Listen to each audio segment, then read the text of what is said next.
andoharany fotsy vonina amerina ny tim eo amin'ny fitondrana.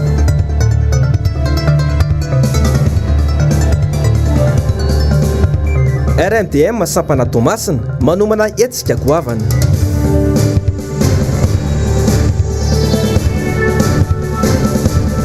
Barea sy Tanzania hosatra ny ady ho an'ny Barea. Alatsinainy ena Septambra taona 2024 ankafaliana sy ampitiavana hatrany. Tokolasy sy topoko vavy nitsidihako ny tokantranonao amin'ity hariva ity. Tonga sondrainao atao anatin'ny fampalalam-bavao ny fahitalavitry ny MBS ka manasanao ampanajana sy ampitiavana tenako anaraka ny vaovao hatramin'ny farany. Isa taratsika avetrana ny fiarana amin'ity hariva ity dia naresaka ny tetsy amin'ny FGKM Tranovato Faravohitra omaly alahady fotoana anankalazana ny fetin'ny taranaka moa ity andro ny omaly ity. Isy araka izany asa entina anamariana izany fotoan-dehibe izany. Arao ny antsipriana izay eo amin'ny sary tsirindra tsara ny toky raha marla. Salamo faharoa andin'ny fafito tapany by zanaka ianao izao ny teraka anao androany. Izay ny andalatsoratra masina nentina nankalazana ny fetin'ny taranaka tao amin'ny FGKM Tranovato Faravohitra omaly ka nitondra ny afatry ny soratra masina tamin'izany ny mpitandrina Hery Ritsason.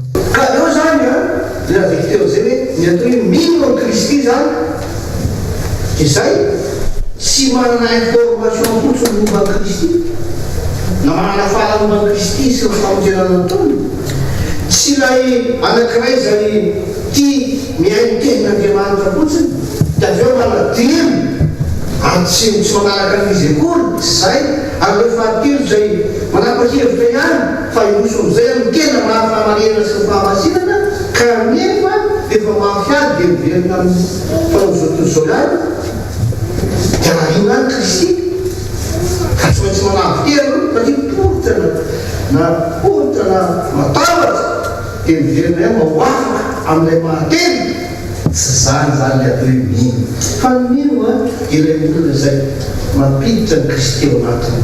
Areko zany tsy sisa fanazany tonga zany hoe iny mosy kapoky iny zao ny fahamatirana hoe sakramenta aty amin'ny FGKM mazavazainy baiboly zany zay pelokoma tokony ambany zany ao amin'ny Genesis toko fafito ambin'ny folo famantarana hita maso ny amin'ny zavatra fahasaban'Andriamanitra ny sakramenta zany hoe ny mofo sy ny kapoka zany dia famantarana ihany ny amin'ny tena sy ny rano Kristy ary io mpamonjy any Kristy fa i Kristy ihany no tena mofonaina sabanonaina.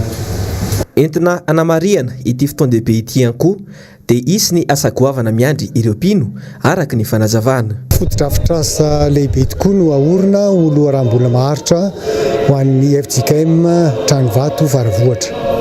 Midingana voalohany nanomboana izany dia ny famefena ny terrain'ny fiangonana tsy eto varatry ny fiangonana ihany zany. Rehefa vita zany dia nangana ny trano lehibe misy rihana 5 izay hitana ny vatom-piangonana sy trano ho loharam-bola maharitra ho an'ny fiangonana. Izany dia hanomboka tsy ho ela rehefa vita ny taratasy rehetrarehetra ho ahafahana manomboka ny asa fandroenana. Le tanjona zany araka ny voalazako teo dia voalohany isin'ny trano vatom-piangonana ary trano ampidi-bola ho loharam-bola maharitra entina mampandrotsy ny asan'Andriamanitra. Le trano ahorona zany mazava fa dia misokatra ho andretrarehetra satria trano ahofa le izy trano ampiasaina le izy ampidi-bola. Afaka ampiasain'ny rehetrarehetra zany le izy rehefa vita le fotodrafitrasa dia hitantsika eo fa ho zavatra manara-penitra, zavatra ho tsara dia tsara tokoa ny zavatra ho atsangana eo. Niditra indroa omaly ny fotoam-pivavahana tamin'ity fotoan-dehibe ity. Eo amin'ny vaovaon'ny fanatanjahantena indray dia rahampitso no ifandona amin'ny ekipa pireneny tanzaniana indray ny baren'ny Madagasikara. Misy amin'ireo mpilalao ny Barea nefa no fantatra fa mitondra ny tsimikaretina coronavirus amin'izao fotoana izao. Nitondra ny fomba fijeriny mikasika izay indrindra androany Iramasy mpamakafaka baolina kitra raha niresaka tamin'ny Zavandriamahefa sy Andry Rakotomalala. Mpilalao Barian'i Madagasikara iray no fantatra fa mitondra ny tsy mikaretana Covid-19 taorian'ny fitaliana natao tamin'ireo mpilalao rehefa tonga tao Dar es Salaam izy ireo omaly maraina araka ity fampitambavao avy amin'ny Federasiona Malagasy ny baolina kitra ity.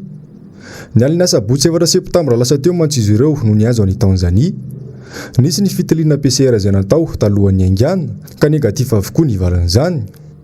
Rehefa natao anefa ny fitaliana TDR tany Tanzania dia vao marina fa mpilalao iray no mitondra ny tsy mikaretana.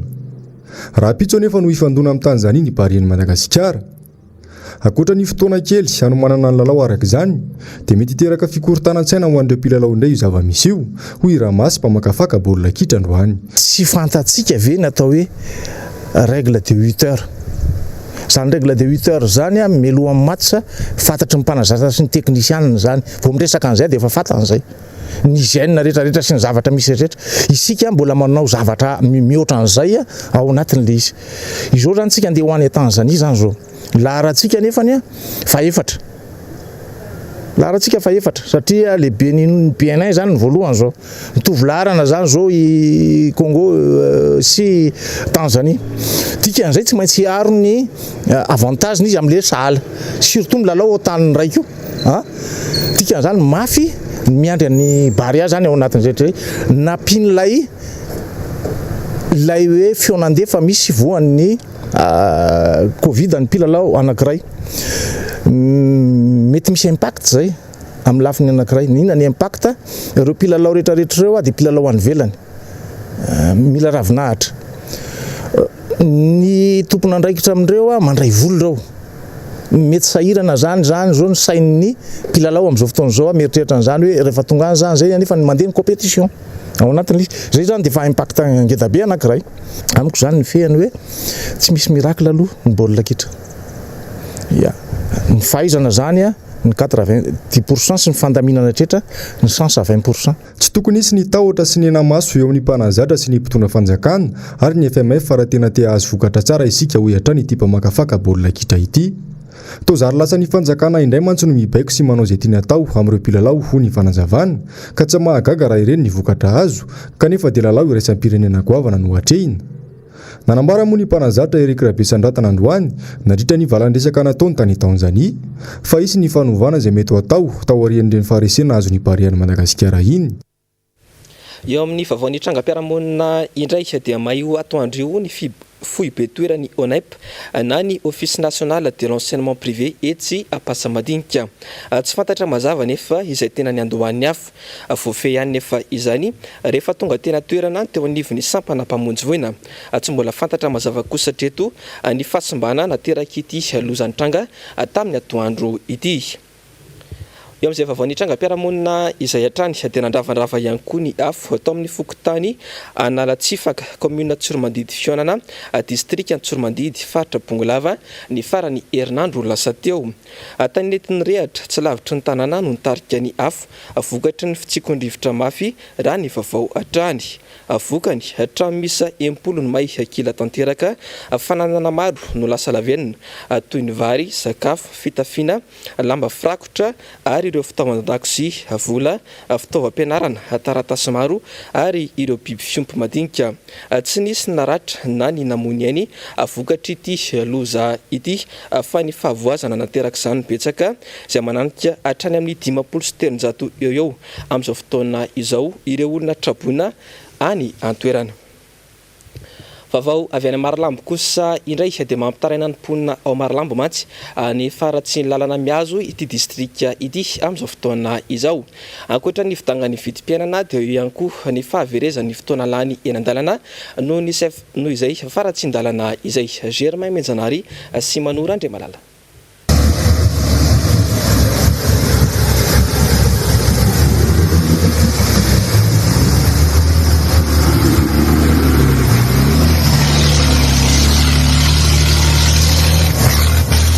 Toy izao no lalana miazo any distriktan'ny Marilambo amin'izao fotoana izao. Lalana mirefy 300 kilometatra saingy ao anatin'ny efatra ka hatramin'ny herinandro no andehanana amin'izany raha miala avy ao amin'ny distriktan'ny Mahanoro. Miteraka olana goavana ho an'ny mponina izany no fiakaran'ny vidin-javatra ilaina amin'ny fiainana andavanandro. 2 ariary no sarandalana raha taksi moto no andehanana.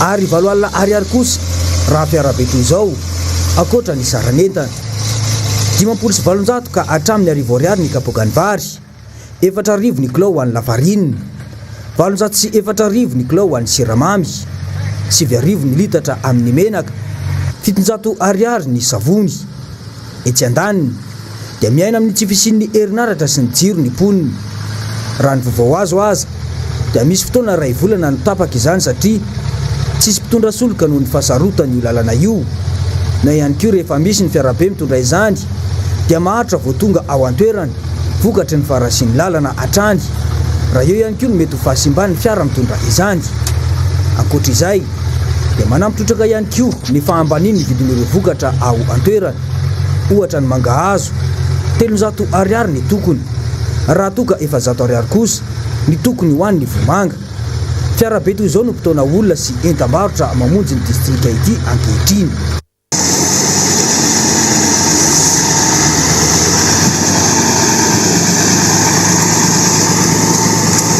raha tsy aivina dia tamin'ny fitondran'ny filomarika Ravalomanana no nisy fanamboarana na terrassement ity lalana ity adiny 3 ka hatramin'ny 5 no fotoana landy tamin'ny fandehanana tamin'io lalana io tano izany fotoana izany ary rehefa fiara tsy mataho-dalana na 4x4 avokoa no tatitra olona sentana raha miala avy ao amin'ny distrika ny Manoro saingy ankehitriny dia izao ny fahavoazana vokatry ny tsy fisiany ny fikojakojana lasa ataon'ireo mpanao politika ho fanambakana vahoaka sisy izany ankehitriny antsoavo arak'izany no ataon'ireo mponina ao an-toerana amin'ny tokony anamboarana indray ity lalana ity ny vaovao ny fahasalamana kosa indray tena nainga omaly hiazo ny faritra aloatra mangoro sy ny faritra Atsinanany Nosiny ny andian'ny fahatelo amin'ny karavanina medikal isitraka fitsaboana maimaim-pona ireo mponina andalovana ity karavanina ity izay ahitana fitsaboana samihafa toy ny masony sofina ny fitsaboana ny vava sy ny ativava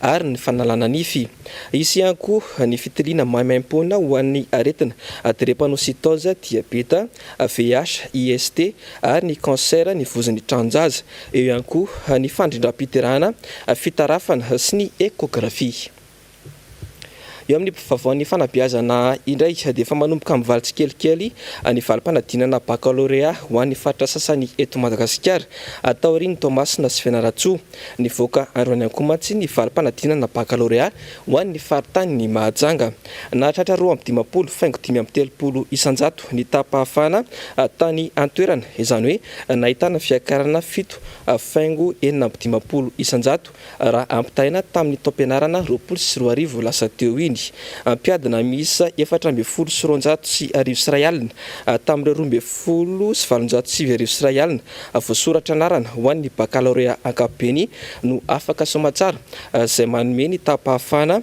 250 faingo 550 isanjato ho an'ny baccalauréat teknika kosa dia mpiadina misa 420 isanjato tamin'ireo 700 voasoratra anarana no afaka izay manome tapahafana 220 faingo 50 isanjato eo amin'ny vaovaon'ny fanatanjahantena indray dia nobatain'ny faritra atsimo andrefana ny medaly be indrindra nadritra ny lalao fiadina izay tompon-dakana Madagasikara eo amin'ny taranja atletisma izany izay nitotosaina tetsy amin'ny kianjan'ny alarby omaly alahady mahatratra 17 ny medaly azon'ireto atleta avy amin'ny faritra iny tamin'ity lalao ity teo amin'ny laharana faharoa kosa nisy ny atleta avy amin'ny faritra Analamanga teo amin'ny laharana fahatelo kosa zareo avy any Atsinanana eo amin'ny vaovao maresaka iraisam-pirenena kosa indray dia tsiraikitra hatramin'ny farany ny lalao saika ifandriana ny ekipa ny Brésil sy Argentina omaly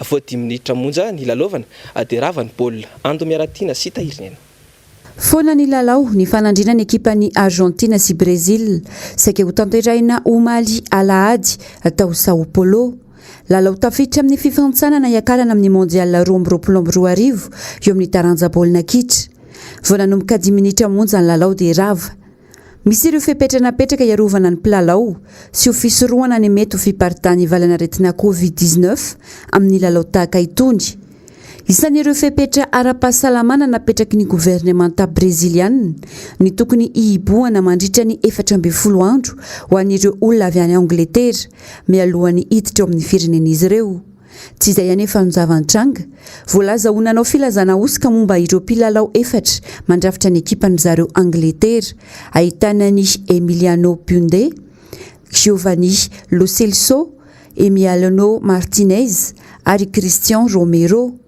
Tsy nanaiky lembenana ireo manam-pahefana breziliana fa avy dia nanaly ireo mpilalao voakasika izany. Ny alan-kanja ihany koa ireo Argentin avy eo, tsy nanaiky ny fanesorana ireo namany ka tapitra hatreo ny lalao saika ifandona ny ekipa rotonta.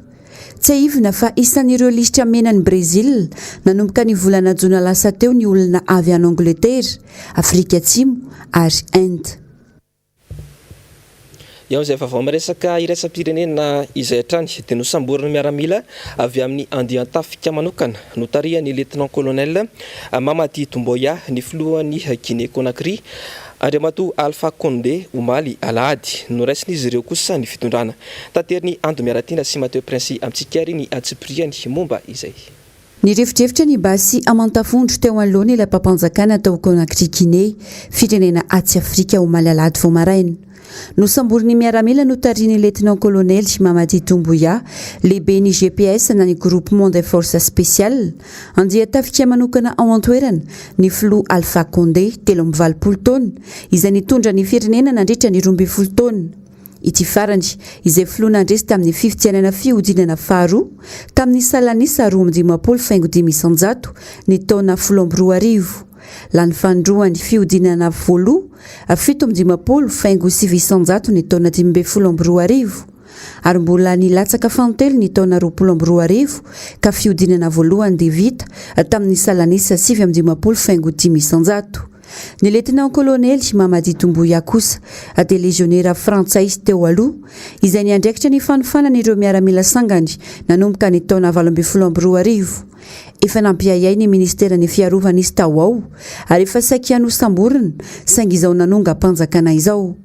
Fantatra ihany koa fa namana akaiky ny colonel Assimi Goïta filohan'ny Mali ihany koa ny lieutenant colonel Mamadi Doumbouya niaraka nanao fanazarantena tamin'ny herivontsitaitra miady amin'ny fampirorona izy mirahalahy ireto.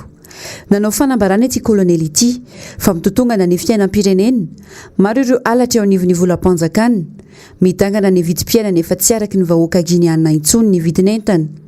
Atao fitaovana ny fitsarana ho tombotsoan'ny mpitondra vao hitsakitsaka ny zon'ny vahoaka ka izany no nandrisika ny miaramila aka ny fahefana ho fitandrona ny vahoaka guinéana. Natsahatra ny lalam-pandrenana noravana ny gouvernemanta sy ireo androm-panjakana rehetra mijoro nakatona ny sistany. Nambarana tamin'izany ihany koa fantsangana ny CRND na ny komite nasionaly ny firaisan-kina sy ny fampandrosoana naka ny fitondrana. Iaho zay vaovao miresaka iraisam-pirenena izay hatrany dia fantatra izao ariva izao fanodimandry teo amin'ny 20 taonany i Jean-Paul Belmondo ilay mpilalao sarimihetsika frantsay. Isan'ireo horonan-tsary nampalaza azy moa ilay antsoina hoe professionnel na koa ilay antsoina hoe flic ou voyou noho ny AVC moa no antony natonga izany fahafatesany izany.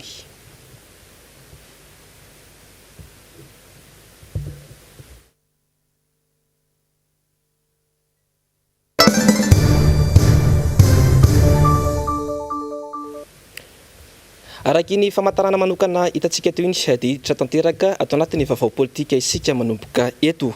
Totosa omaly alahady ny fameloma-maso ny antoko tiky Madagasikara ao amin'ny commune Andoharany Fotsy. Tonga maro ireo namaly ny antso na dia alahady aza ny andro. Ary ny fanadidina eo amin'ny sary sy ny ratsany toky raha maro lahy. Vorolanina ireo vahoaka tonga nanatrika fameloma-maso ny antoko tim tao amin'ny commune Andoharany Fotsy omaly alahady. Na alahady aza ny andro dia tsy nasakana ireo olona ho tonga maro izany satria miredareda ilay fitiavana ny antoko. Fa inona tokoa ary izany atao hoe fameloma-maso ny antoko izany? Ny redynamisation dia natao andraisan'ny rehetra anjara. Mety misy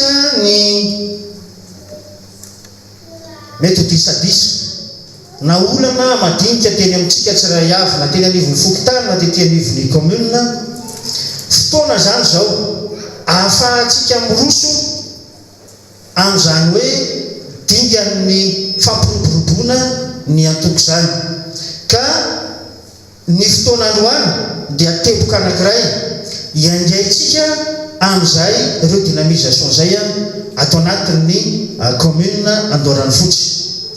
No hoe zany arak'izay hoe toromarika avy any amin'ny filora Valomanan'izay no nampahafantatra antsika mianakavy tamin'ny alalan'ny ainao manjery, tamin'ny alalan'ny fanasana manokana ho an'ireo zay tompony andraikitra tokony hanatrika an'izao fotoana izao. Noho izany dia makasizaka makatelo anareo rehetra zay tonga eto amin'ity androany ity fa zava-dehibe loatra izao fahatongavanareo izao. Tsy mety olana eo amina olona vitsivitsy no anaritsika ny antokotsika, fa ny antoko dia mila mijoro, ary ny antoko dia mila miaina, ary ny antoko dia mila mandroso, satria isika dia na hoela na hoaingana dia tsy maintsy hiatrika ny fifidianana eto amin'ny tany sy ny firenena. Ka ny rafitra rehetra na ny anivon'ny fokotany zany na eny anivon'ny commune zany sy ny distrika sy ny sisa dia andraisantsika ireo anjara avokoa ny endrim-pifidianana amin'ireny sehatra rehetra ireny. Ka fotoana zany zao efa anomanantsika sahady amin'ny andraisantsika anjara amin'ny fifidianana aloha voalohany, ary ny faharoa dia ny hampandresentsika amin'ny foto-kevitry ny antoko-tiako Madagasikara mba ahafahantsika misintona ireo olona aty amin'ny faritra misy antsika ho resy lahatra. Fa izany antoko-tiako Madagasikara zany dia mikasaka tokoa an'izay hoe mahasoa ny be sy ny maro. Ilaina kosa ny fifahamezan-tanana sy ny fiarahana tsy mivaky eo amin'ireo sampikambana, io kosa ny mpiara-miasa amin'ity solombavam-bahoaka etsy Atsimondrano ity. Miala aty amin'ny solombavam-bahoaka, miala amin'ny distrika Atsimondrano, miala amin'ny commune tsirairay avy, inona ny imbonana dia izay zavatra imbonana no andalantsika miaraka. Amin'izay misy direktiva iraisana ao anatiny. Fa raha sanatria ka ny anankiray teny hoe gauche, ny anankiray teny hoe droite, matetsika mianakavy. Fantatsika tsara mihitsy misy fotoana nampianarako antsika le hoe ny sambo anankiray tsika manomboka izao. Io sambo dia mieritreritra no tonga any amin'ny sisintany. Fa raha ohatra misy sambo anankiray koa mieritreritra an'izany, sambo anankiroa, tantara anankiray ny tondrako antsika. Rehefa niady ireo sambo anankiroa ireo dia ozy ilay kapiteny sambo tatao an'ilany hoe handao hodorana ny sambotsika ahafahantsika mahazo ny sambo. Zao no teny tatao anatin'ny sambo rehetra, ahoana ka mankômandao ny sambo dorana ny sambo, andao hodorana ny sambotsika fa zay ny ahafahantsika mandresy. Samy tsy nanaiky daholo rehetra, fa nisy olona anankiray tonga saina tao anatin'ny sambo ka miteny hoe raha zay no tenao kômandao tanterahanay izy. Rehefa nandeha niady azony zareo fandreseny, fa inona ny tenen'ny kômandao? Io sambony zareo io hoentsika hiverina amin'ny 2023. Tsy maintsy atao izay mahazo io sambo ary io sambony io no entina miverina. Fa raha tsy zany dia maninona? Rehefa mafy niady dia miverina amin'ny sambotsika. Fa manao viveriny aina any alana io sambo na maty na velona. Tsara manamarika fa fanombohana fameloma-maso ny antoko-tim ao amin'ny distrika Atsimondrano ihany ity omaly ity, fa ito kosa ny fitetezana commune ho tanterahany solombavam-bahoaka eny atoerana.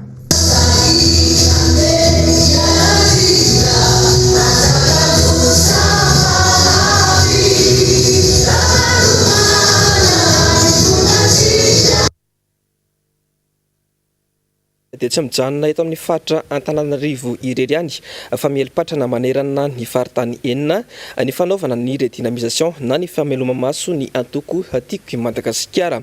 Nahavita ny anjarany ihany koa mantsy ny avy amin'ny faritany Tomasina iny. Amin'izao fotoana izao dia efa miditra tanteraka amin'ny dingana famenona ny antsoina hoe fiche d'adhésion na ny taratasy firaketana antsoratra ireo mpikambana vaovao anatevin-darana ny antoko-tim eny anivon'ny fokotany ny comité ad hoc eo anivon'ny distrika na ny boriboritany sy ny faritra ao amin'ny firaisana ankirihiry.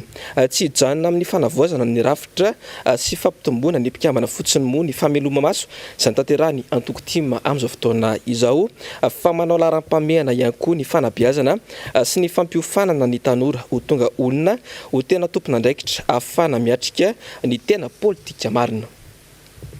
Vaovao avy any Tamatavy izay hatrany tena nantanteraka fihaonana tao Analanjorofo ny RMDM faritany Tomasina tamin'ny farany herinandro lasa teo. Fihaonan-doha izay nametrahana ny paikady amin'ny fanatanterahana ny fehi-kevitra lehibe nandritra ny kongresy izay natao teto Antananarivo. Germain Menjanahary sy Manora Andriamalala. Ny faraika amby folo ny volana ity no fotoana lehibe ho an'ny RMDM nasionaly ao Antsirabe. Etsika zay anehoana fa tsy ekena intsony ny fitatana ny Andro Rajoelina ny fiainan'ny vahoaka malagasy izao. Fantatra koa fa miomana anao etsika ao an-tampon-tanàna ny Tomasina ihany koa ny RMDM ao amin'ity faritany ity. Etsika zay fitakina ny fametram-pialana ny Andro Rajoelina eo amin'ny fitantanana ny firenena. Lakoziny tsy mitovy, ny fidiram-bola tsy mirana, asa loha hanao mandeha mieritreritra asa folera, mandeha mieritreritra andeha tanimbary, zare mihetsy magnetsiketsiky bity fô le raha jiaby eritreretinao hiatoagna fianaran-jaza ninjare hazo antoka fa milamy. Fa mitazan-davitra fô zegny am'le hoe marary ny vahoaka. Fa tsy tegna miaigny agnaty. Fa nefa tsy zay satria rehefa mandiniky ianao, mandiniky ny hoavy taranaka, mandiniky le fiarahamonina, mandiniky le fiainana iaignantegna, ile raha omaly heritreretigny atao Tamatavy io zegny na mifagnaraka amin'ny programme zare na tsy mifagnaraka amin'ny programme zare izahavagna fomba hagnampafantarana amin'ny sy ny maro ty le tsy fafaliana amin'ny alalan'ny hetsiky. Zay zegny le raha heritreretigny. Ka izay raha zay nefa atsika ty namagna ny loatra mangoa ka atambatra zegny zay fomba afahagna manambotra hery amin'izay raha zay amin'ny toerana raiky na de le communauté internationale de satsika tsy dia miditry laligny io impressionné fô zare ve fa tegna fa le marina itolo io. Nanamafy moa ireo mpikatroka RMDM ao amin'ny faritany Tomasina ireto fa tsy hijanona intsony ny tolona ho an'ny firenena sy ho fanavotana ny vahoaka malagasy ireo satria efa latsaka ankaterina tanteraka ny firenena amin'izao fa ininy ny mpitondro ampahantrana ny vahoaka malagasy. Tsy maintsy joro izahay satria tanrazana iombona ny Madagasikara ho hatrany ny RMDM Tomasina. Izany fotoan-dehibe izany dia fotoana anaovana tatitra amin'ny vahoaka malagasy ny mpikambana ao amin'ity vovonana ity. Ny tatitra momba ny fehi-kevitra misa 12 izay nivoaka nandritra ny Kongresy Nasionaly tamin'ny 17 sy ny 18 ny volana Jolay lasa teo. Vaovao avy eto Antananarivo renivohitra kosa indray dia androany no natao famitorana tena nivon'ny pôlisy ekonomika anosy ny mpanolotsaina ny tanàna eto Antananarivo renivohitra Ramatoa Clémence Rarinirina. Tonga niaraka tamin'ny teny antoerana moa androany ny mpisolo vava azy maître Olala Anjavandre Maefa sy Andry Rakotomalala. Naharitra adondro sasany teo ny famitorana natao tamin'ny mpanolotsaina Clémence Rarinirina androany teny amin'ny pôlisy ekonomika anosy. Fitorina fampitony izay nataony ny ben'ny tanàna sy ny mpiara-miasa aminy nandritra izay heritaona izay. Tamin'ity indray mitoraka ity dia voalaza fa fanaovana osoka tamina fangalaratsony indray no antony nitoriana azy. Nambara ny mpisolo vava Maître Willy Zafinjatovany efa fa tsy mitombona velively izany fiampangana azy izany fa efa tsy fitiavana sy fahankalana tsotro zao no ataony ny mpitory. Ary ity indray mandeha ity indray zany dia ny hoe nanao osoka hony izy ary nampiasa osoka satria misy taratasy nalefa tany amin'ny fanjakana zany avy amin'ireo andreo any président ny conseil municipal zany tena marina koa avy amin'ny conseil municipal 20 ka le sonina nataon'ireo olona misy anakoroa ono misy tsy marina satria nalefa expertise kanefa nanatao ary zavatra misy amin'ireo olona reo milaza hoe tsy marina fa tena soniko marina io dia nisy expertise natao azy dia mbola averiko ihany fa ny marina tsy mety maty ary avoakanay fahamarina hoe hitany olona hoe ay ty mera sy ny namany ty dia tena tsy fitiavana olona mihitsy za miatrehitra olona tsy natera be vavy mihitsy ireo olona reo fa hoe manino vavy kely io zay averiko foana mba sambatra Antananarivo manan'io Ramatoa afaka mba mitondra ny feony sady manotra zavatra tsy mety sy tsy miara-dalàna ka ninona zavatra resana mera sy ny tantariny dia hoy izy hoe raha lehilahy ianareo mera niza pitorany Clémence dia tongava amin'ny andro sy fotoana hitsarana ny raha io fa hitantsika hoe tena lehilahy marinareo hitantsika fanazava eo tsika tsy amiko dia tsy rariny intsony fanaovana ny Clémence izao satria tsy mitombona resaka dala olona marary andoro no mitory. Andrasana moa ny toy ny tisy raharaha ity. Malona kosa ny fietsika mamoetra sy ny fifamaliana ataon'ireo olombofidy sy ny olombotendry IRD dia nitondra ny heviny momba izany ireo solombavambahoaka Todisora Andriamampandry androany nambarany fa tsy mendrika natao hoe olombofidy ireny ary izany kosa no tena ilaina ny fitsipika anatiny antoko iray. Germain Menjanary sy Manora Andriamalala atrany. Ny paritaka tao anatin'ny tambajotra serasera ny faraparany herinandro teo. Ny valiteny izay nataony Ramatoa solombavambahoaka ao amin'ny distrikany Fandrina izay lany tamin'ny anarany IRD. Raha nitaky ireo fampanantenana izay nataony ity solombavambahoaka ity momba ny fanamboarana ny lalana ao ikelempona Fandrina mantsy ny olom-pirenena iray ao an-toerana dia novaliny hoe akapoy amin'ny vatony lo rehefa tsy faly amin'ny oeraoery ianao fa ny feo tsy maintsy misy ary azadino fa tsy banga akory ny atodohako hoy ny navaliny ny Ramatoa solombavambahoaka azy. Tsy maintsy ny lehibe no tarafiny hoy ny solombavambahoaka Todisora Andriamampandry manoloana ity fihetsika ity satria ny arahana hita mantsy ny teny izay nataony Andry Rajoelina tamin'ny FMF ireny rehefa izy tafaverina avy any Frantsa ny tenany. Jeremika ny ao anatin'ny time na dia misy aza zany hoe tsy fidy-kevitra kely sara mivady ary tsy mitovy hevitra fa ampanajana anaovana ny adihevitra ampamendrihana dia misy foana ny maromaro tsirakaizana tsy misy zany hoe tia maka ifanao tontondro na ifanopo zany tsisy zany ny fahendrena ny fifanajana ary zany dia famenarana ho an'ny mpanao politika ny fanaovana toy izany tokony misy zay lalana amin'ny fehizay zany ao anatin'ny nataoko zay disiplinina ny etika ary eo koa zany hoe fifanajana zany tokony atao any amin'ny ankohonana mihitsy dia efa hita taratra amin'ireny zany hoe manahoana ny fanabeazana azo n'ireny olona ireny ao anatin'izay ny time zao raha mijery olona zany izy na be ny tanàna na solombavambahoaka na inona tsy maintsy jerevana daholo momba an'ilay olona aloha dia tiana tsara misy le olona tsy vitany hoe manam-pahaizana ihany fa hoe manahoana ny fitondra tena ny fiarahamonina zay le olona vao atao kandida zay olona vao apetraka ho mpitarika ao anatin'ny atoko hatrany amin'ny fokotimy io hatrany amin'ny bazy io ao anatin'izay. Tsy vao androany tokoa no nahitana olombofidy sy olombotendry avy amin'ny IRD no niady imasombahoaka toy ireo. Isan'izany ny filoha-hevitry ny antenimieram-pirenena Joseline Maxime sy ny ben'ny tanàna Nantsiranana Javozara Jean-Luc izay mifamaly teny anarabe no ny filazana fa samy tompo ny fahefana. Tahaka izany ihany koa no nitranga tao Ambilobe ny 17 ny volana Novambra 2024. Raikitra ny tontondro teo amin'ny solombavambahoaka IRD voafidy tao Ambilobe Asimo Bruno sy ny sekretera jeneraly ny commune urbaine na Ambilobe no ny fampisehoana fa samy tompo fahefana ihany koa. Ny faranteo dia ny filohan'ny repoblika mihitsy no nampiseho izany tamin'ny FMF ka nilaza mihitsy fa ny hitan'ny FMF ny azo azy ireo. Ny tompon'ny fahefana ve afaka mampiasa izany amin'izay itiavana azy satria ambony lalàna izy ireo. Fa mikasika kosa ny fiainam-bahoaka andavanandro no niresahany solombavambahoaka Alain Tsimazafy sy Jery Randriambolaina atao anatin'ny fandarana miara-manonja tamin'ity androany ity. Ndambitso velositraka sy tahiriny. Isan'ny tanany sainy malagasy rehetra ny fanapahan-kevitra tapaka tao anatin'ny filan-kevitry ministra manokana ny 7 ny volana Septambra teo fa tapitra ny amehana ara-pahasalamana teto amin'ny tany Republikan'i Madagasikara. Mbola mila mitandrina nefa indrindra amin'izao vanim-potoana izao ahina mafy ny paritahany valanaretina mihoatra lavitra noho ny teo aloha tsy tokony amin'ny famaizana hanao hetsika famorim-bahoaka no hitondrana fanapahan-kevitra hamon'ny vahoaka ho ny fanazavana.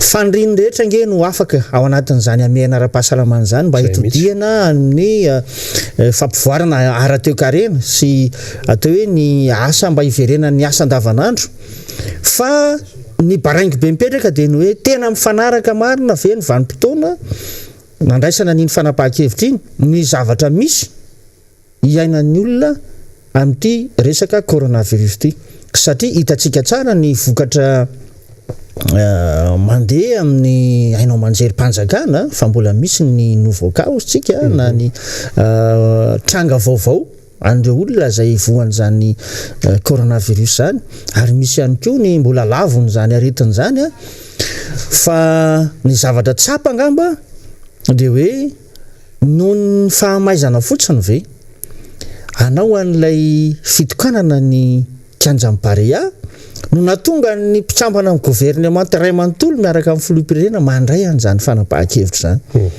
io moa mitsarain'ny fanapahan-kevitra izy ankehitriny hoe ny mpilalao antsika bareazany zao dia misy anankiray tratra ny aretina coronavirus fa isan'ny mampikakaiky ny pony eto andrenivohitra ihany koa ny fanararaotana ataon'ireo mpitatitra indrindra ny taxi be amin'ny ariva ankoatry ny fiodinana eny an-dalana dia manginy fotsiny ny fampiakarana saran-dalana ao koa ireo izay tsy tonga ny amin'ny tobo fiantsonana farany sy ireo maneho tsy fanajana amin'ny mpandeha raha ny fitarainandreo mpandeha mila manova famindra mpitatitra ary mila mandray fepetra ny tompon'andraikitra manoloana izany hoy ny fanazavana PDP ireo fitarainana zay enao ny vahoaka ary ny tena moa zany tsy hoe mino andreny vahoaka zay lasaindray vahoaka reny dia tonga dia andeha azakazaka iteniteny foana fa rehefa avy ny hainao zay fitarainana zay dia jery ny zavatra tena misy marina fa tsy niona tamin'ireo mpitatitra na tamin'ireo coopérative ireo ny tena koa fa tena nijery fotony teny amin'ireny ariana bus ireny teny amin'ireny terminus ireny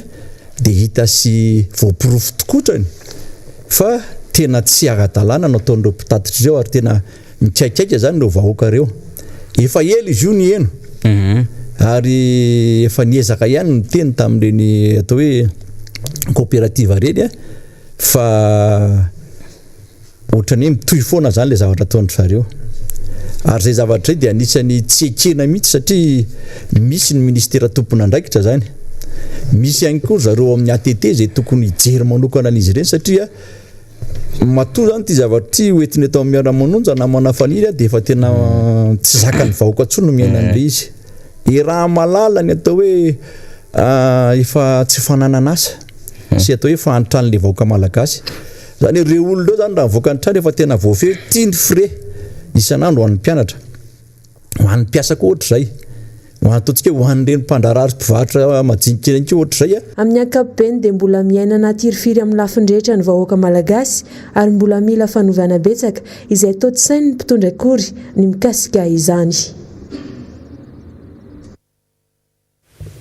fanifantoka betsaka amin'ny etsika lehibe ho karakarainy eo anivon'ny RMDM izay tanterahana amin'ny faritry vakana karatra amin'ny farany herinandro avy izao kosa no nivohitra tao anatin'ny fandarana dinika tamin'ity andro an'ity ando miaradiana tahirinena vaovao kosa hoe hitondra soa an'ny firenena na hitondra soa an'ny olona tsara avy dia matsiaro manana didy amin'izany ny eo anivon'ny RMDM sy ny fanoherana hoe tokony afantatra ny zava-misy marina eto amin'ny firenena ny vahoaka malagasy dia nisy zany ny fanapahan-kevitra teo anivon'ny RMDM fohy be hoe hitety faritra ka anombohana ihany zany dia ao amin'ny faritra vakana karatra amin'ny faraka amby folo ny volana septambra ho avy izao tsy vitany hoe ampahafantatra ihany ny eo fekevitra tamin'io fionambe nasionaly io zany